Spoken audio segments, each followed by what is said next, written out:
নমস্কার, ছাদ বাগান বৃক্ষ সাথেই আমি আজ দেখাবো ছাদে সাদা কলকে গাছের প্রদর্শনী এবং তার কয়েকটি টিপস। আমি আমার আগের ভিডিওতে কলকে গাছ কিভাবে বড় করতে হয় তার মোটামুটি টিপস দিয়েছি।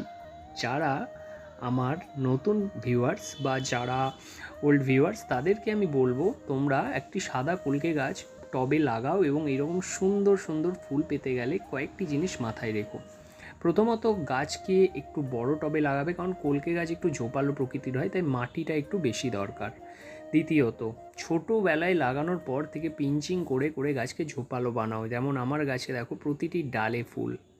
তৃতীয়, যখন গাছে কুড়ি আসার সময় হয়ে যাবে সেই সময় অবশ্যই ইউরিয়া সার দেওয়া বন্ধ করে দাও, কেবলমাত্র পটাশ সার দিতে থাকো।